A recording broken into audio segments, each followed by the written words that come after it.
Dame la mano, nomás de lo que salió raro.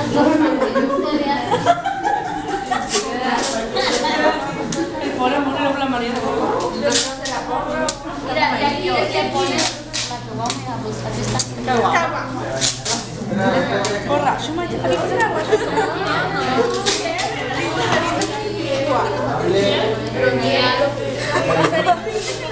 ¿O esponja? Sí. Esto lo voy a poner con mayúsculas. No, dibújale, dibújalo otro ojo. Eso lo voy a haber puesto aquí a mano arriba y lo voy a gigante. Sí, cuando no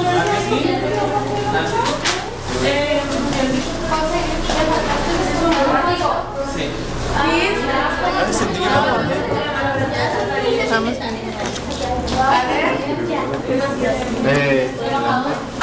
¿Qué más? Respetuosa. ¿Qué dijeron? Depilada. Respetuosa. ¿Qué más?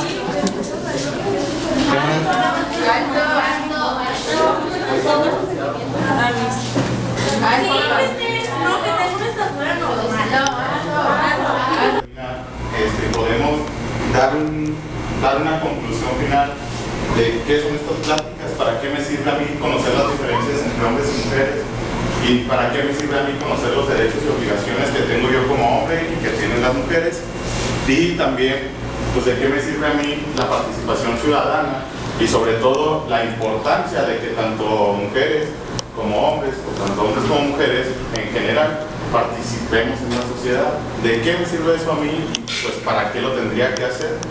Antes de empezar, les recuerdo que estos recursos que se bajan son públicos, recursos públicos, y por lo tanto nosotros como Centro para la Profesionalización no los podemos usar a título personal. También ese recurso se baja por parte de la Secretaría de Desarrollo Social a través del Instituto de Desarrollo Social para una convocatoria, ¿sí? Y nosotros fuimos en ese tiempo, fuimos ganadores de esa convocatoria y por eso estamos el día de hoy aquí ante ustedes, pues para darles estas charlas que comenzaron hoy, ¿sí?